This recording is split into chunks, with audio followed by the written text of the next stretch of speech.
Bismillahirrahmanirrahim. Alhamdulillahirrabbilalamin. Wassalatu wassalamu ala asyrafil anbiya'i wal mursalin wa ala alihi wa sahbihi ajma'in. Allahumma ja'al jam'ana hadza jam'an marhuma wa tafarruqana min ba'dihi tafarruqan ma'suma. Allahumma la sahla illa ma ja'altahu sahla wa anta taj'alahu lana sahla idza syi'ta bihi sahla. Allahumma nawwir qulubana kama nawwarta as-samawati wal ardh. اللهم اجعل في قلوبنا نورا وفي سمعنا نورا وفي بصرنا نورا وفي لساننا نورا. اللهم ارزقنا علما نافعا. اللهم ارزقنا فمنا بالمرسلين. وصلى الله على سيدنا محمد وعلى اله وصحبه وبارك وسلم والحمد لله رب العالمين. السلام عليكم ورحمة الله تعالى وبركاته. Alhamdulillah, segala puji bagi Allah dengan limpah kurnianya, fadlahnya, rahmahnya, inayahnya. Bertemu lagi kita pada hari ini untuk membicarakan kitab Hidayatul Mutafakirin karya Tuan Husin pada muka surat 19, 3 baris daripada bawah.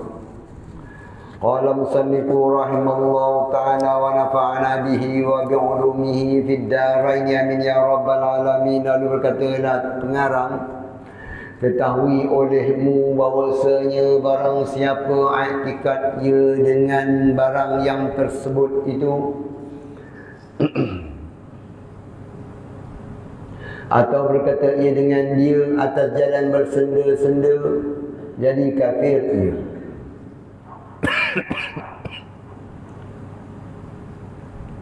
Jadi kita bicarakan sebelum ini mengenai perkara-perkara yang mustahil bagi Allah Ta'ala yang berkaitan dengan sifat hayah Allah Ta'ala, iaitulah mustahil Tuhan itu hidup dengan roh, dan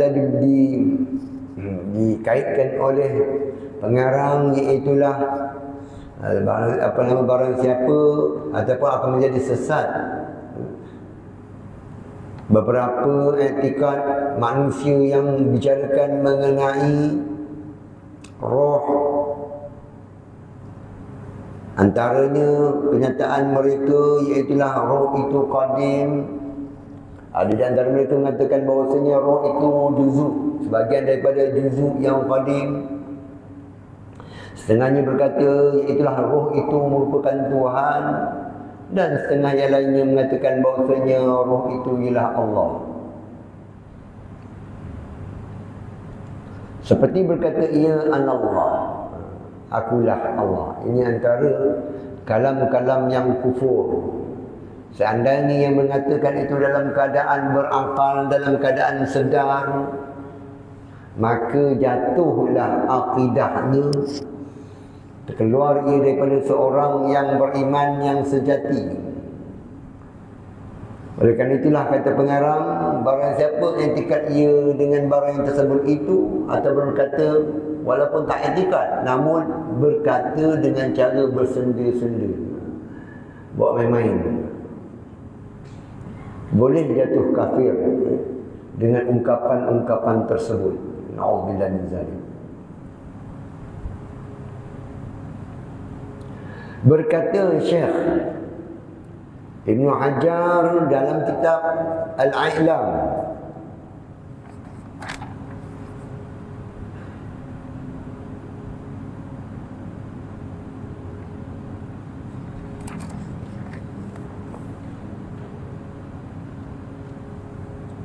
wa innahu law qala ar-ruhu qadimun aw qala ana Allah aw huwa ana aw qala ar-ruhu min nurillah fa idza ittasala an-nuru bin-nuri ittahada kafara fi jami'il hadhihi al-masail. Jadi berkatalah Syekh Ibn Hajar Al-Haytami, Syekh Ibn Hajar Al-Haytami mengatakan dalam kitab Al-I'lam biqawati'il Islam, yang bermaksud bahawasanya jikalau berkata seseorang bermula roh yang mana ada pada diri kita, roh setiap manusia, roh iaitu qadim, atau ia berkata aku Allah, Atau Allah itu aku. Atau berkata ia, seseorang tersebut, bermula roh itu daripada Nurullah. Roh setiap makhluk itu daripada cahaya Tuhan, daripada nur Allah. Jadi maka apabila berhubung nur roh itu dengan nur Allah, bila sampai naiknya maqam seorang itu, rohnya dapat berittisal, berhubung dengan nur Allah, nescaya bersatu keduanya, ittihad, bersatu keduanya. Maka ucapan-ucapan tersebut, etikat tersebut, jadi kafir ia pada ini segala masalah. Ini antara ucapan-ucapan yang itu kufur. Ini golongan-golongan makrifat ni, kena jaga-jaga sedikit. Kita lihat kenyataan-kenyataan seperti Syekh Abdul Karim Al-Jili, kenyataan seperti Abdul Ghani An-Nablusi, kenyataan Syekhul Aqbah Ibn Arabi. Mereka banyak memberikan tambihan, penjagaan-penjagaan terhadap golongan-golongan seperti ini. Bahkan Syekh Abdul Karim Al-Jili dalam kitab Dewan Syu'ara, dia mengatakan dia pernah pergi kawasan Khurasan. Dia bertemu dengan orang yang penduduk sana ramai yang berpemikiran-pemikiran begini. Lalu kata Syekh Abdul Karim Al-Jili, seandainya kamu jangan masuk suatu tempat yang ada kelompok-kelompok macam ni. Seandainya adanya kelompok begini, walaupun seorang di tempat kamu, maka dikhawatiri akan merosak binasakan kawasan kamu. Betapa bahayanya kelompok-kelompok seperti ini. Itulah mereka-mereka yang tidak memahamikan kenyataan-kenyataan golongan sufi, lalu menafsirkan dengan cara akal mereka sendiri, maka jadi sesatlah mereka dan menyesatkan orang yang lain. Ini bahaya golongan-golongan ni. Intah dalam kitab Al-I'lam bi Mawaqi' Islam, Islam. Lalu kata pengarang, bermula dalil haya, sifat haya, iaitu firman Allah Ta'ala, wa tawakkal ala hayyil ladzi la yamut. Ini dalil nakliyah. Artinya berserah olehmu atas Tuhan, alal hayy, atas Tuhan. Jadi al-hayy ini isim fa'il bagi masdarnya hayatun. Jadi hayyun isim fa'il dia. Berserah olehmu, tawakal atas Tuhan yang hidup, allazi la yamut, yang tiada mati, ia Tuhan. Jadi apabila Tuhan mensifatkan ianya sebagai hidup, maka kita juga mensifatkan Tuhan itu sebagai hidup. Apabila dari sudut istilah, dalam kaedah bahasa Arab, tidak dinamakan sesuatu itu dengan beberapa nisbah, beberapa suatu yang tambahan, kecuali perkara tambahan itu ada pada mausuf tersebut, pada yang bersifat tersebut, pada zat tersebut. Maka al-hayyu ialah manit tasafa bil haya. Al-hayyu ialah mereka yang bersifat dengan haya. Jadi oleh kerana Tuhan itu hidup, maka antara hidup dan zat Tuhan merupakan perkara kefahaman yang berbeza-beza. Lalu kita katakan haya itu sebagai mansya, sebagai ma'khadul ishtiqaq dari sudut bahasa. Ma'khadul ishtiqaq artinya tempat pengambilan penamaan. Pengambilan penamaan, seperti kita katakan tiang putih. yang putih, tiang yang putih. Kita panggilkan sebagai yang putih kerana ada putih pada tiang tersebut. Jadi oleh kerana adanya putih, putih itu dinamakan sebagai mansya'ul ma'khadul istiqaq ataupun mansya'ul istiqaq. Punca tiang itu dipenamakan sebagai yang putih. Adanya sesuatu yang dinamakan sebagai putih pada tiang, maka dinamakan yang putih. Begitulah juga apabila Tuhan menyatakan bahawasanya itu Tuhan itu ialah yang hidup. Bila kita kata yang hidup, berartinya qiyamul hayat bizatihi ta'ala, berdirinya sesuatu yang mana sesuatu itu ialah hayat pada Tuhan, maka Tuhan itu dinamakan sebagai Al-Hayyu. Itu kaedah berbahasa. Lalu kita mengatakan bahawasanya Tuhan itu bersifat dengan hayatun. Itu kaedah lughawiyah namanya.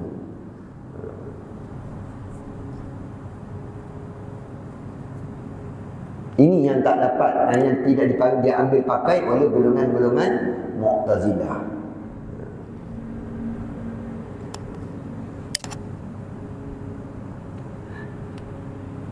Selesai mengenai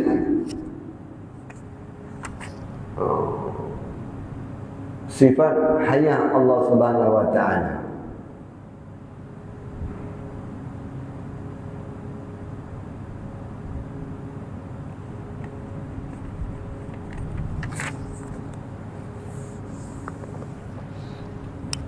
Kalau kita ambil isyarat pada golongan-golongan sufi. Kalau lihat dalam karya Syekhul Aqbah Ibn Arabi, perkataan Bismillahirrahmanirrahim. Ar-Rahman itu mengisyaratkan kepada 7 sifat ma'ani. Ar-Rahman. Alif lam ra. Alif lam ra, 3 huruf menunjukkan kepada sifat ilmu, sifat iradah, sifat kudrah Allah Ta'ala. Kemudian 3 huruf yang terkemudian, ha, mim, nun, merujuk kepada sifat sama, basar, kalam dan lam. Kemudian tidak dinyatakan sifat hayat pada perkataan Ar-Rahman. Jadi alif lam ra ha mim nun, 6 sifat. Qudrat, iradat, ilmu, sama, basar, kalam. Hayat tak perlu isyarat kerana apa? Kerana tapak, kerana asas, kerana pengesah bagi 6 sifat ini ialah hayat. Bila ada qudrat, iradat, sama, basar, kalam, sudah pastilah adanya hayat. Jadi cukup 7. Kemudian bila kita baca Ar-Rahman, ada alif di situ. Alif yang ada pada sebutan tapi tidak ada pada penulisan. Kenapa tidak perlu kepada penulisan tapi ada pada bacaan? Kerana sifat-sifat melazimkan mausuf. Bila kita kata sifat mesti melazimkan mausuf. Jadi walaupun tidak ditulis namun didengari bunyinya. Begitulah Tuhan itu walaupun kita tidak nampak tapi kita merasainya. Itu maknanya kita tahu, merasai dengan akal kita, merasakan dengan jiwa kita. Tuhan itu ialah wujud, ada dia Tuhan. Itu pada Ar-Rahman. Jadi pada Ar-Rahman itulah disebutkan Ar-Rahman ala arsyistawa. Tuhan bernama Rahman beristiwa di atas arash. Yang mana kalau menurut Imam Abu Hasan al-Asy'ari, al-istiwa itu ialah suatu perbuatan Tuhan yang tidak diketahui dengan maknanya. Kalau bicarakan tentang sufi, iaitulah daripada arash lah turunnya segala pentadbiran Tuhan. Daripada arash, daripada atas, di atas. Bila tu daripada atas itu turunlah pentadbiran Tuhan dengan maksud pentadbiran Tuhan, pengelolaan Tuhan, kemenjadian Tuhan terhadap makhluk bersifat dengan rahmah. Rahman tadi. Jadi Tuhan mengetahui membawa kepada rahmah. Tuhan berkehendak membawa kepada rahmah. Tuhan menciptakan membawa kepada rahmah. Sebab memadai dengan Bismillahirrahmanirrahim, memadai dengan Alhamdulillah, kedua-dua ini menunjukkan bahawasanya qayyumiyah segala alam ini bawa Allah Subhanahu wa taala. Jadi memadai dua ini. Lihat Bismillahirrahmanirrahim, dengan nama Allah. Nak minum nama Bismillah, nak makan Bismillah, semuanya Bismillah. Kenapa? Kerana dari situlah terjadinya af'alul ibad, terjadinya segala perbuatan manusia. Semua daripada Tuhan. Itu kalau bicara sufi. Apabila kita bicarakan tentang ilmu kalam di sini, iaitulah Tuhan itu bersifat dengan haya. Haya itu ialah pengesah bagi segala sifat-sifat ma'ani yang lain. Adakah sifat ma'ani Tuhan, adakah sifat Tuhan itu tujuh saja? Tidak. Tujuh itu sekadar ta'akul. Itu nama sebagai akal. Sekadar yang kita mampu faham, yang mana tujuh itu dinamakan sebagai ummahatus sifat, ibu bagi segala sifat. Dan kita tidak menafikan sifat-sifat Tuhan yang tidak kita ketahui. Yang mana berlakunya khilaf ulama, adakah diri Tuhan, hakikat Tuhan itu diketahui oleh manusia?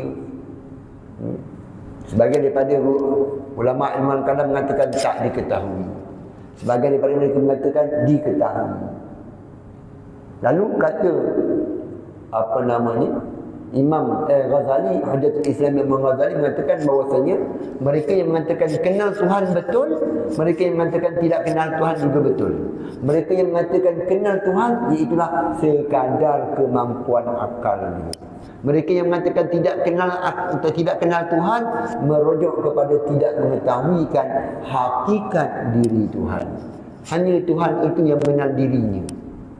Kalau bicarakan tentang sufi, kalau bicarakan tentang wahdatul wujud, iaitulah dinamakan sebagai wujud yang mutlak. Suatu kewujudan yang mutlak artinya tidak diketahuikan hakikatnya. Tak boleh nak takyidkan. Itu yang dinamakan sebagai wujud mutlak.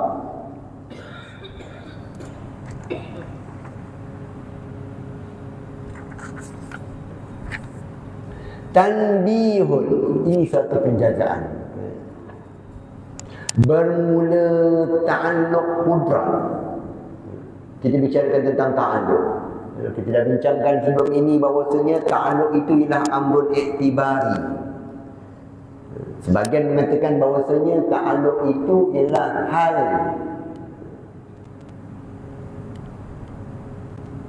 Sebagian lagi mengatakan bahawasanya ta'alluq itu ialah nafsiyah. Kalau mereka yang mengatakan ta'alluq itu nafsiyah, ialah merujuk kepada ta'alluq saluhi. Seperti apa dia, Imam Abu Hasan Al-Asy'ari mengatakan bahawasanya ta'alluq itu ialah nafsiyah bagi sifat. Maknanya ta'alluq ialah diri sifat. Kudrat berkuasa. Kudrat itulah adalah ta'alluq. Menjadikan, menyatakan, itulah kudrah. Tapi kalau Imam Fakhruddin Ar-Razi mengatakan ini adalah amrul i'tibari, merujuk kepada tanjizul hadis. Jadi amrul i'tibari lah. Bila kita katakan tanjizul hadis, benda baru, tak apalah kalau baru berlaku mengenai sifat Tuhan, tapi ianya adalah amrul i'tibari. Tak apa kalau perkara baru. Ini asas kita membicarakan tentang sifat-sifat 20 bagi mereka yang nak mendalami lebih dalam lagi. Tapi kalau orang awam tak tahu, tak apa. Tahu lebih baik. Sebab orang awam kita ni kan banyak pandai, ciri pandai ramai. Dia kalahkan ustaz-ustaz, kalahkan pakar perundangan, kalahkan polis, kau jangan ada campak satu isu. Hangit dia kerja kan ni. Apa yang tak pandai orang awam kita ni. Kau campak isu agama, kita dahsyat. Kau campak isi apa dia, mak rempit, dia boleh cerita. Kau cerita bab kekeluargaan, dia dah paling pakar keluarga sekali. Oh sekarang ni cerdik. Oleh kerana itulah, kalau nak cerdik bahagian agama sedalamnya, maka tahu benda ini. Jadi bermula ta'alluq qudrah. Ta'alluq qudrah, kena fahamkan ta'alluq dengan mengada, ijad. Ta'alluq qudrah fungsinya, maksudnya, hakikatnya ialah mengadakan dan meniadakan, ijad. Mengadakan ini merujuk kepada Imam Abu Hasan Al-Asy'ari. Kalau mengadakan dan meniadakan merujukkan sebagai selain daripada Imam Abu Hasan Al-Asy'ari. Kerana Imam Abu Hasan Al-Asy'ari ta'alluq bagi qudrah ialah ijad saja. Meniadakan itu secara majazi.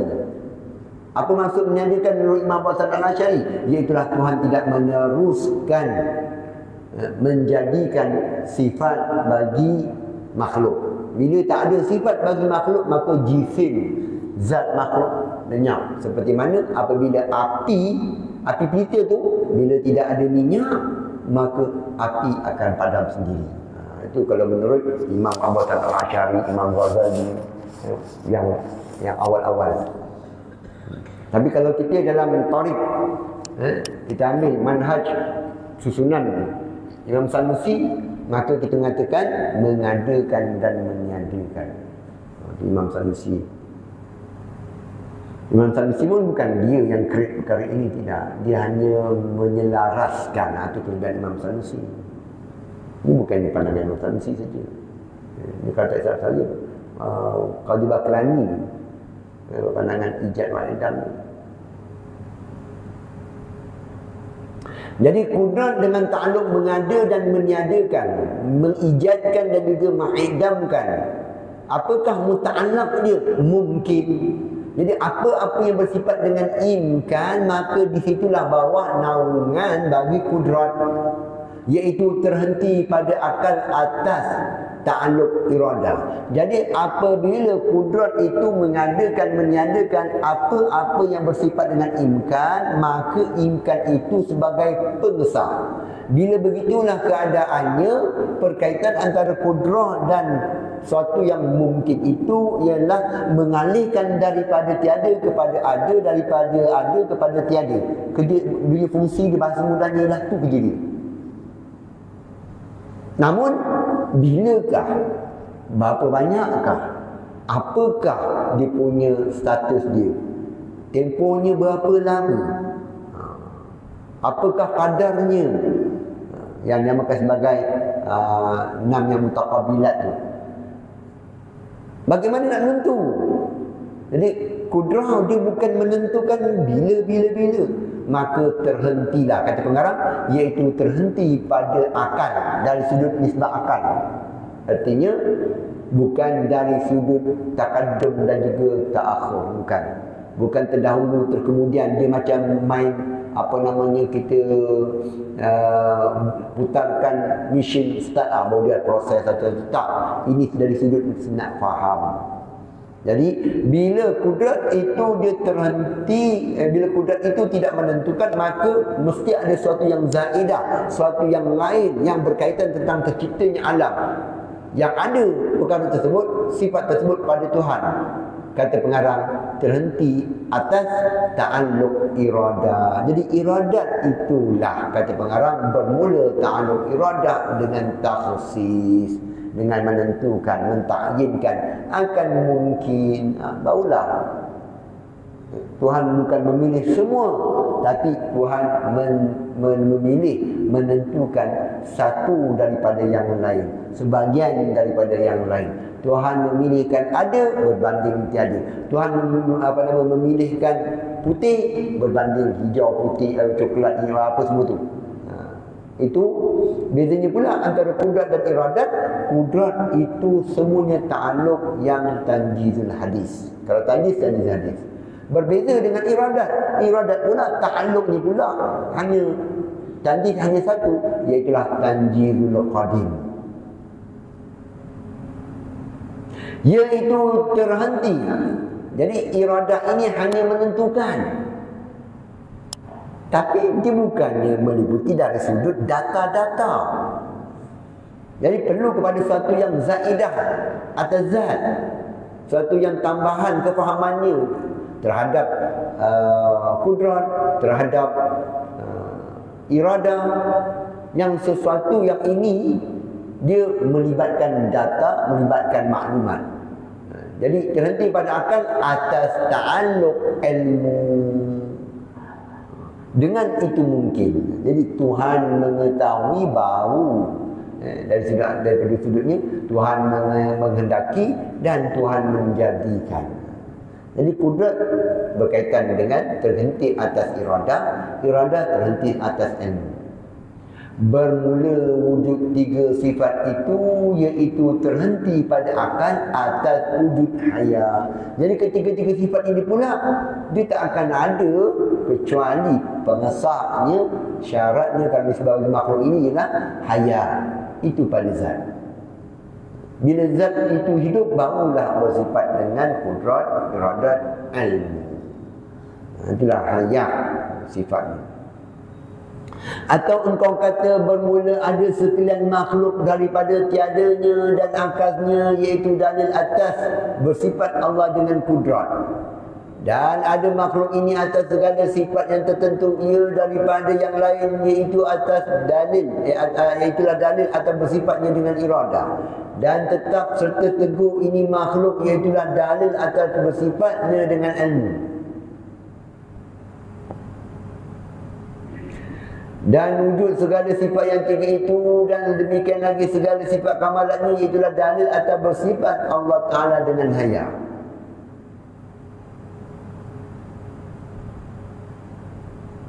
Bermula wujud segala sifat yang empat ini, dan demikian lagi segala sifat kamalannya, iaitu dalil atas wujudnya zat yang bersifat zat tadi dengan sekaliannya itu.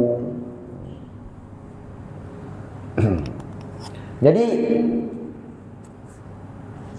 apabila kita tahukan tentang dalil nakli, barulah kita bicarakan tentang dalil akli. Bila kita bicarakan tentang dalil akli, dia kena faham itu takluk. Tak faham takluk, kita tak akan nampak.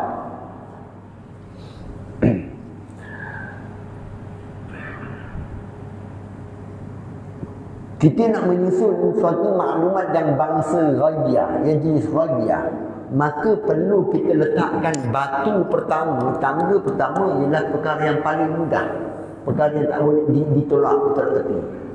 Apakah perkara yang tak boleh ditolak, tak boleh disanggah, tak boleh kita nak sangkalkan?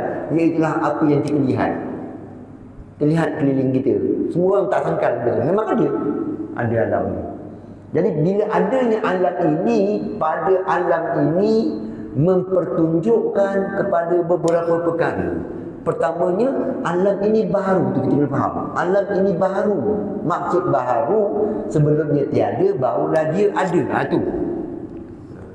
Bukan alam ini sebenarnya dalil, tidak. Tapi pada alam itu adanya dalil. Iaitulah sifat bagi alam ini, iaitulah dia ada sebelumnya tiada. Jadi ada sebelum tiada ini merujuk kepada sesuatu yang mengalihkan, yang memberi kesan daripada tiada kepada ada. Lalu kita katakan alam ini diciptakan. Itu bahasa mudahnya. Bila alam ini diciptakan, sudah pastilah bukan dia cipta diri sendiri. Merujuk, memerlukan kepada murajah, memerlukan kepada mujib yang menjadikan dia. Maka di situ kita lihat, bila Tuhan ini makdur, Tuhan ini makhluk, Tuhan ini diciptakan, sudah pastilah ada cipta. Itu cipta itu merujuk kepada takluk. Itu takluk, cipta, jadikan. Itu takluk. Bila adanya alam ini diciptakan, berarti adanya dicipta, merujuk kepada adanya sifat cipta tu, sifat tu. Itu dinampak sebagai kudrat. Jadi alam ini diciptakan oleh, berkaitan dengan kudrat. Bukan kudrat itu menciptakan, tidak. Kita nampak dia punya pangkat awal ni. Kemudian adanya sesuatu yang bersifat dengan berkuasa, tapi kudrat ni dia hanya mengalihkan, menjadikan. Dia bukannya suatu yang hakikatnya menentukan. Maka perlu kepada iradah. Iradah ni hanya menentukan, dia tidak ada data, bukan berkaitan dengan data, bukan intisyar. Maka perlu kepada ilmu. Jadi qadirun, muridun, kemudian alimun. Kemudian ketiga-tiga ini mestilah ianya hidup, hayah. Bila hidup ini adanya 4 sifat ni, sifat dia tak berdiri sendiri, dia mesti ada mausufnya, zatnya. Lalu barulah mengisbatkan akan wujudnya suatu zat, suatu mausuf yang bersifat dengan keempat-empat tadi. Tu. Ini dinamakan sebagai dalil akliyah. Dalil akal. Alam ini menjadi dalil. Bukan alam menjadi dalil. Alam ini terhimpun padanya dilalah, petunjuk. Bukan alam ini dalil, tidak. Sebenarnya pada alam ini adanya petunjuk. Oleh kerana itulah mereka nak melihat petunjuk tersebut bukan dengan mata, melihat dengan basirah, dengan akal minda mereka. Ini bicara tentang apa dia? Bicarakan tentang akidah, ilmu kalam. Bila bicarakan tentang sufi, bila bicarakan tentang sufi, iaitulah apabila mereka telah melihat Tuhan dengan mata hati, maka tak perlu lagi kepada dalil-dalil. Berapa dalil-dalil lagi dah nampak depan mata. Itu bicara tentang sufi. Bila dia dah nampak depan mata, bahasanya berbeza-beza. Dia dah nampak depan mata, bahasa berbeza-beza. Macam kita daripada bawah, daripada alam, barulah kita naikkan ke atas. Tapi mereka melihat daripada yang sana, datangnya ke sini. Itu cara pandang berbeza. Jadi bila cara pandang berbeza, dia punya bahasanya berbeza-beza. Jangan bertukar apa, bertakir, silap faham kat situ. Kalau bahasa Banjar lah, boleh bahasa Banjar. Bahasa Bugis, jauh-jauh nak pakai. Jangan salah dia punya kaedah nahwu dia. Lebur bahasa ni. Ini dalil nakli, dalil akli, cara pengistinbatan dia. Jadi ketiga-tiga, keempat-empat sifat tersebut termasuklah pengisbatan wujud Allah Ta'ala ialah alam ini. Jadi ditanya apakah sifat, apakah dalil akal Tuhan itu bersifat dengan kudrat, iradah, ilmu, hayah, dan Tuhan itu wujud alam ini. Satu saja. Seterusnya kata pengarang ke-11 sama.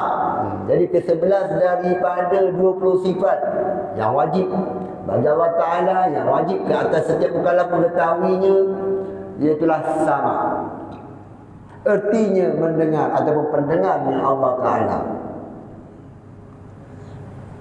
Mustahil iaitu lawan bagi sama ialah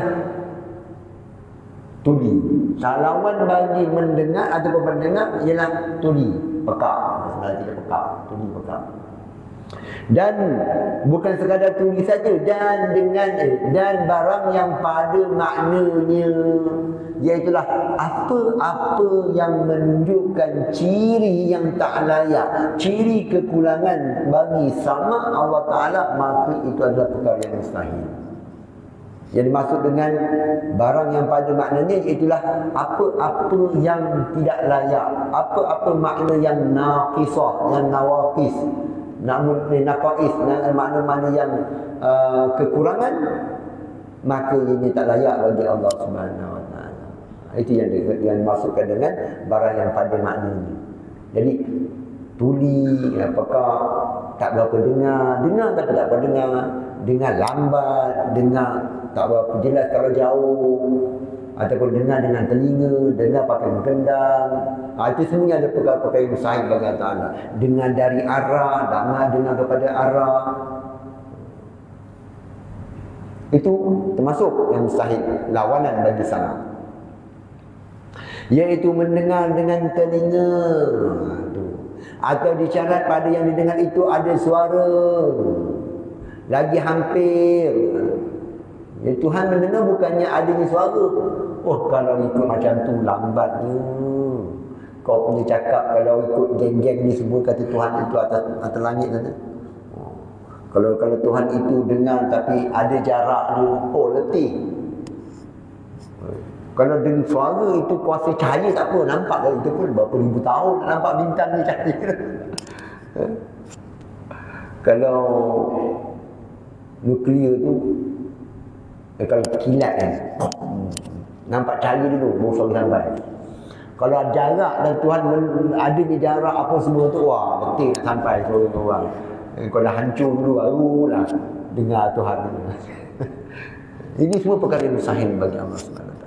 Bahkan Tuhan bukan mendengar dari atas, bukan daripada bawah. Tak. Yang dimasukkan bukan daripada atas, bukan daripada bawah, hissiyah, iaitulah arah yang kita fizik, yang kita faham tentang alam musyahadah, bukan begitu. Tuhan mendengar ialah nyata. Macam manakah? Itu kita tak tahu. Hakikat kita tak tahu.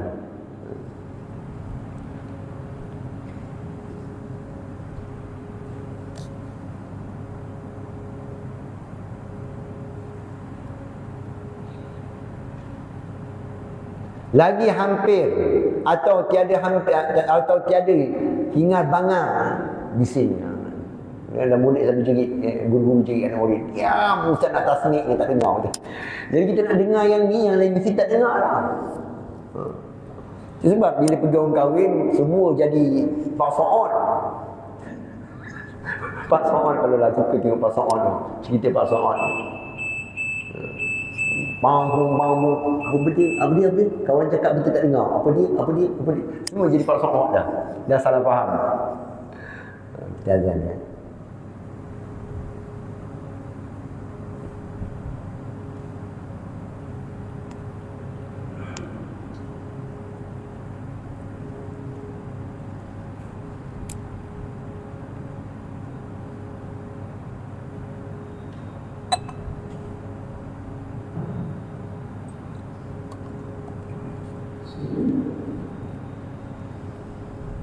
Allahu Akbar, Allahu Akbar, Allahu Akbar, Allahu Akbar.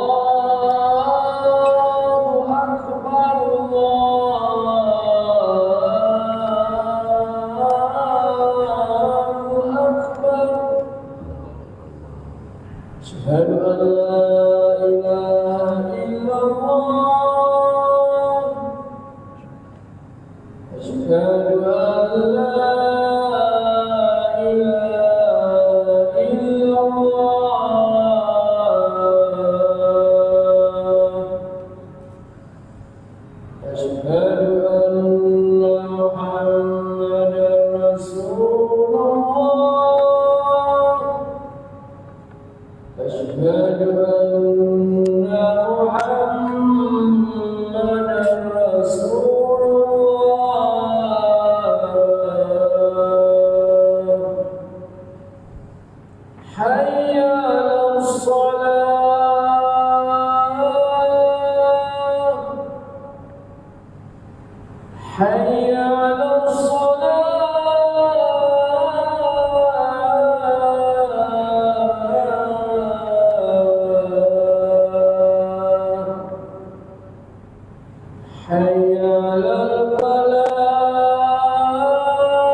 Iaitu mustahil sekaliannya tuli dan semakna dengan dia atas sama Allah Subhanahu Wa Taala. Jadi Allah Taala mendengar yang layak bagi Allah Taala. Yang mana Allah Taala itu mendengar ihata, meliputi. Dengan makna yang lain, tidak ada sesuatu pun yang tidak terlepas daripada nyata pada pendengaran Allah Taala. Semuanya nyata. Kedua belasnya sifat yang wajib bagi Allah Ta'ala, yang wajib atas setiap mukallaf mengetahuinya, iaitulah Tuhan bersifat dengan basar. Artinya melihat Allah Ta'ala, ataupun kita terjemahkan sifat melihat Allah Subhanahu Wa Ta'ala, itu basar. Bila Allah Ta'ala bersifat dengan basar, basar itu ialah suatu sifat yang bangsa wujudi. Bila adanya suatu sifat wujudi, ternafinya dia punya zid dia, itulah lawannya. Bila Tuhan itu bersifat basar, mustahil ia buta. Kerana buta juga adalah suatu sifat yang wujudi, yang bangsa ada. Jadi bila Tuhan itu bersifat dengan perlihat, maka mustahillah Tuhan itu bersifat dengan buta. Dan barang yang pada maknanya. Jadi apa-apa yang mengandungi maksud kekurangan nisbah penglihatan, maka ini mustahil atas Allah Ta'ala. Oleh kerana itulah kata pengarang, iaitu contohnya melihat dengan mata. Mustahil Allah Ta'ala itu melihat dengan mata. Ataupun Tuhan melihat dengan kaifiat. Mustahil. Itu kena faham. Allah Ta'ala mendengar bila kaifiat. Allah Ta'ala melihat, tidak ada kaifiat. Kerana tak sama dengan makhluk. Allah Ta'ala itu perkara sesuatu yang mustahil, satu kaif daripada kaifiat hawadis, segala yang makhluk. Jadi bila Tuhan itu melihat tanpa kaif, begitulah juga Tuhan itu dilihat di akhirat kelak nanti juga bila kaif, tanpa ada kaif. Oleh kerana itulah dalam kita apa tu? Tahqiqul maqam, Kifayatul Awam. Jadi Allah Ta'ala itu dilihat di akhirat kelak nanti, tetapi bila kaifin, tanpa kaifiat. Jadi kata yang dimaksudkan Tuhan dia dilihat di akhirat kelak nanti tanpa kaifiat, kata Imam Bajuri dalam kitab Tuhfatul, dalam kitab Tuhfatul Murid, syarah bagi Jawharatul Tauhid, kata Imam Bajuri, lakin bila kaifin ay bila takayyufin lil mar'i bi kaifiyatin min kaifiyatil hawadisi min.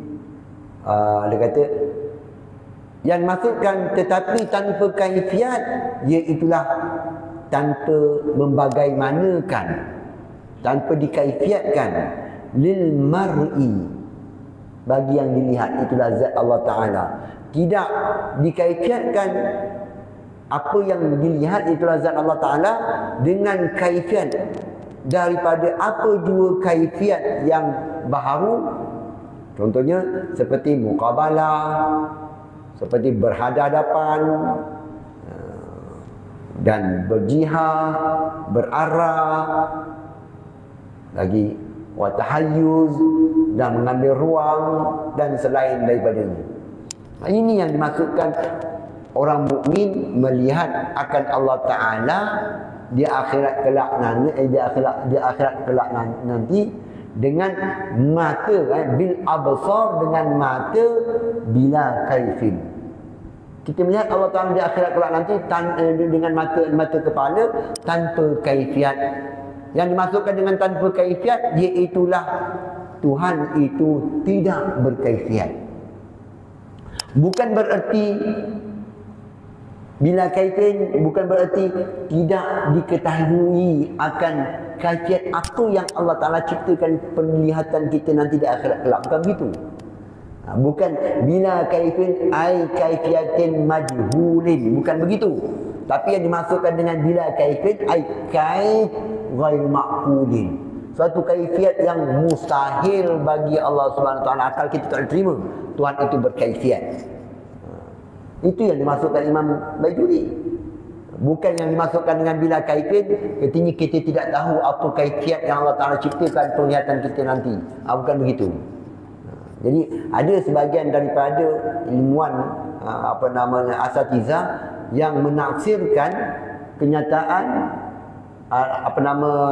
bil absar bila kaifin itu merujuk kepada kaifiat ar-ra'i, bukan. Silap faham di situ.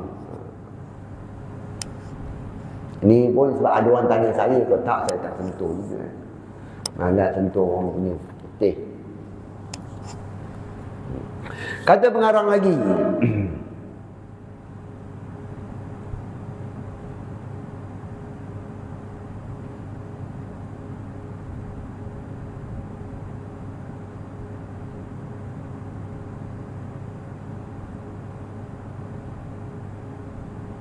Ke-12 basar, itulah melihat Allah Ta'ala, itulah mustahil ia buta. Dan barang yang pada maknanya, iaitu melihat dengan mata, atau disyarat pada yang dilihatnya itu berjirim, berjisim. Jadi nak lihat mestilah berjisim, mestilah berjirim. Yang mana berjisim ini yang mempunyai warna. Jadi bila kita katakan berjisim, berjirim, maka sudah pastilah warna, atau hampir, atau tiada dinding. Jadinya yang dimaksudkan penafian perkara-perkara ini iaitulah merujuk kepada apa-apa ciri yang membawa kepada maksud jisim dan jirim. Contohnya macam mana? Iaitulah bila kita katakan Tuhan itu ada arah, Tuhan itu ada tempat, maka itu merujuk kepada tajsim, menjisimkan Tuhan. Ini dinamakan sebagai mujassimah yang ghairu sarihah, yang tidak jelas, yang tidak nyata, yang tidak terang. Kerana mereka mengisbatkan perkara-perkara yang lawazim bagi jisim, bagi jirim. Contohnya bertempat. Bertempat itulah perkara yang lawazim bagi jisim. Walaupun mereka tak mengatakan Tuhan itu berjisim, tapi bila mereka mengatakan Tuhan itu bertempat, berarti dah ada dah hakikat berjisim bagi Tuhan bagi di situ. Maka dinamakan sebagai golongan mujassimah. Mujassimah yang ghairu sarihah, yang tidak jelas. Jadi melihatnya Allah Ta'ala itu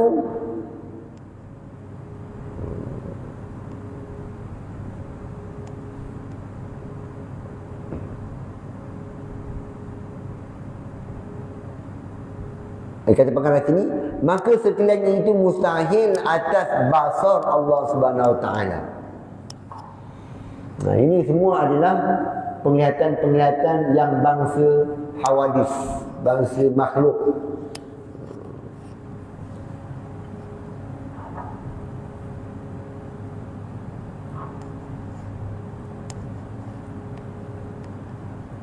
Jadi apa-apa yang bersifat dengan wujud, maka Tuhan lihat. Apa-apa yang bersifat dengan wujud, maka Tuhan lihat. Pengesah bagi sesuatu itu dilihat ialah wujud. Selama mana dia tidak wujud, selama itu Tuhan tidak lihat. Bila dah wujud, barulah Tuhan lihat. Bila dah wujud, barulah Tuhan dengar. Itu kefahamannya. Apabila kita bicarakan selama mana perkara itu tidak wujud, ialah apabila kita fokuskan tentang apa dia?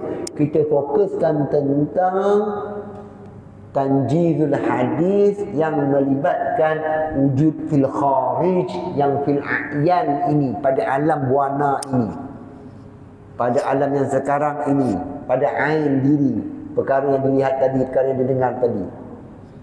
Kalau bicarakan tentang apa dia?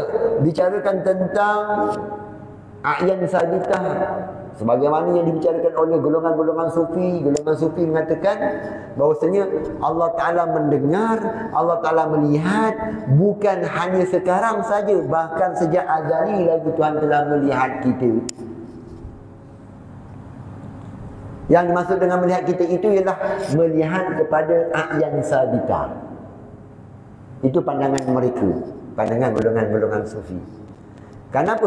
Kerana menurut mereka yang dimaksudkan dengan wujud itu bukan wujud yang khusus pada fil kharij saja, bahkan mutlaqul wujud, semata-mata wujud. Tak kiralah yang wujud itu fi ilmillah ta'ala dengan maksud subut, dengan maksud sabit dalam ilmu Allah Ta'ala, ataupun suatu yang wujud pada martabat al-kharij, martabat yang ini. Seperti mana yang dibahaskan, dikupaskan oleh Syekh Ibrahim Al-Qurani. Bahkan Syekh Ibrahim Al-Qurani menegaskan, ini dia punya hipotesis dia. Dia menegaskan bahawasanya maksud Imam Abu Hasan Al-Asy'ari, pengesah bagi sesuatu yang dilihat itu ialah wujud. Yang dimaksud dengan wujud bukan wujud fil kharij, bahkan wujud secara umum. Oleh kerana itulah, sebelum kita ada Tuhan dah lihat, itu bicara sufi. Biasanya ilmuwan kalam tak bicara begitu. Kerana kita bicarakan dalam ilmu kalam, pengesah bagi sesuatu itu dilihat, didengar ialah wujud fil kharij.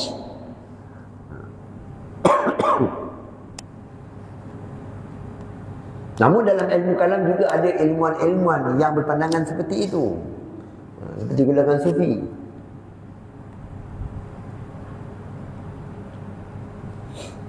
Dengan makna yang lainnya, tidak ada satu pun, kalau yang dulu pun Tuhan dah lihat, sekarang apatah lagi. Kalau dulu lagi Tuhan dah dengar, apatah lagi sekarang. Artinya ihatah, meliputi pendengaran Tuhan, penglihatan Tuhan. Tapi kita bicara tentang ilmu kalam, yang dimaksud dengan wujud ialah wujud fil kharij. Itu yang masyhur, yang diperbahaskan.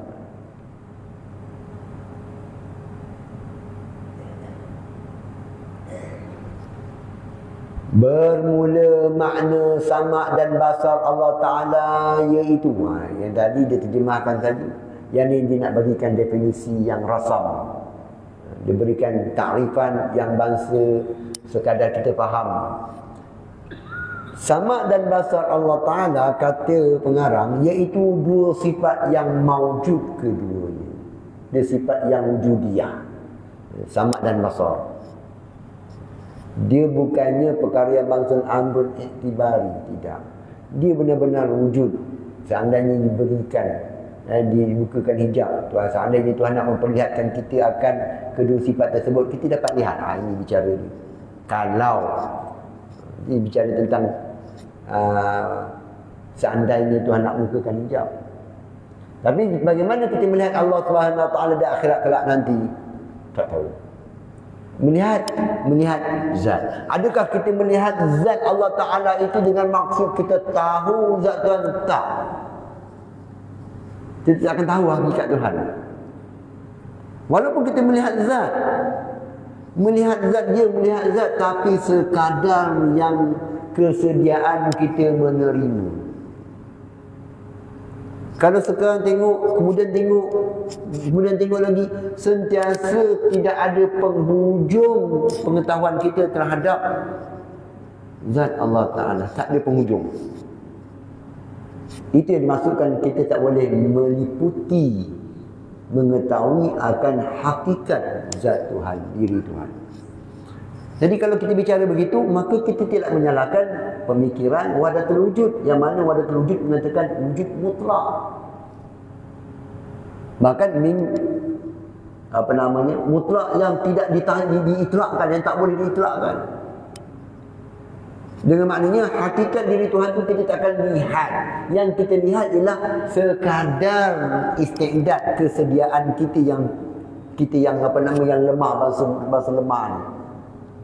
Yang mana kita melihat Tuhan sentiasa semasa jelas, semakin jelas. Bukan yang dimaksudkan dengan semakin jelas ialah ilmu. Tidak, bukan begitu. Dia melihat. Nyata dengan maksud lihat. Dia jangan apa? Macam mana nak faham? Nanti kau tak boleh faham. Yang kita faham sekadar semakin lihat, semakin al-ajzu anidarki idraku. Lemah daripada nak dapat, itulah dah dapat. Itulah keadaan kita menerima Allah Subhanahu Wa Taala. Kita memahami, kita melihat Allah Taala. Tidak ada penghujung ini. Itu yang maksud melihat, kita melihat Allah Ta'ala.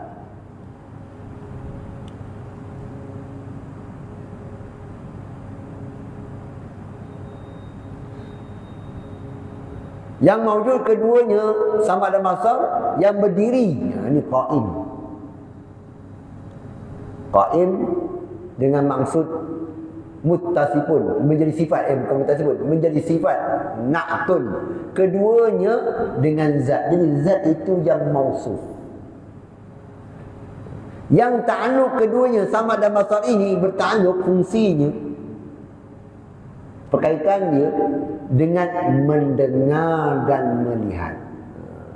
Jadi sifat pendengar, sifat sama ialah pendengar. Sifat basar ialah pelihat. Ta'alluq dia apa dia? Ta'alluq dia mendengar, ta'alluq dia ialah melihat. Sama ta'alluq dia mendengar, sifatnya itulah pendengar. Basar itu ta'alluqnya melihat, sifatnya ialah pelihat. Faham kan? Dengan sekalian yang maujud, dia muta'allaq dengan segala yang maujud ini. Artinya yang wujud, yang al-kharij, yang ada pada realiti, yang fil kharij, yang dah ada. Bukan hanya wujud-wujud yang sabit saja sekadar apa namanya menurut Mukalilah yang wujud pada ilmi Allah Ta'ala, yang sabit dalam ilmu Allah Ta'ala. Maka yang maksud dengan mawjud al-kharij, yang wujud sebenar-benarnya. Sama ada ia yang mawjud itu qadim, iaitulah zat Allah Ta'ala. Jadi Tuhan mendengar, melihat akan zat Allah Ta'ala. Dan segala sifatnya, Tuhan mendengar, melihat segala sifat-sifat ma'ani. Sifat ma'ani. Mendengar dan melihat ini atau baharu. Mendengar, melihat yang mawjud itu baharu, sama ada qadim ataupun baharu. Tuhan dengar, Tuhan lihat. Iaitulah segala zat makhluk ini dan segala sifat mereka itu. Jadi sama dan basar, ta'alluqnya ialah apa-apa yang wujud, bersifat dengan wujud.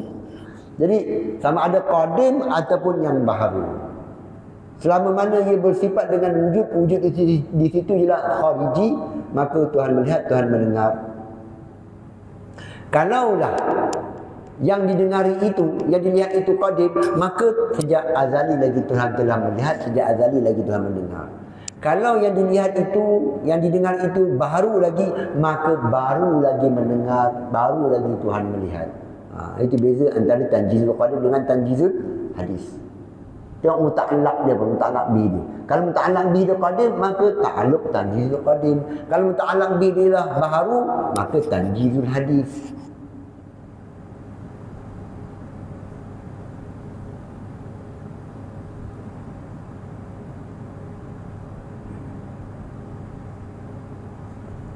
Dan bagi keduanya, iaitulah samad dan basar itu 3 ta'alluq. Jadi sambung lagi pada masa yang akan datang, segala yang benar itu datang daripada Allah Subhanahu Wa Taala. Segala kekurangan, kesilapan, kedhaifan, kegelinciran itu datang daripada diri saya sendiri. Saya akhiri wabillahi taufiq wal hidayah. Assalamualaikum warahmatullahi taala wabarakatuh. Bismillahirrahmanirrahim. Alhamdulillahirabbil alamin wassalatu wassalamu ala asyrafil anbiya'i wal mursalin wa ala alihi wa sahbihi ajma'in. Allahumma jam'ana hadza jam'an marhuma wa tafarruqana min ba'di tafarruqan ma'suma. Sallallahu ala sayyidina Muhammadin wa ala alihi wa sahbihi wa barik wa sallam. Walhamdulillahirabbil alamin. Taqabbalallahu minkum.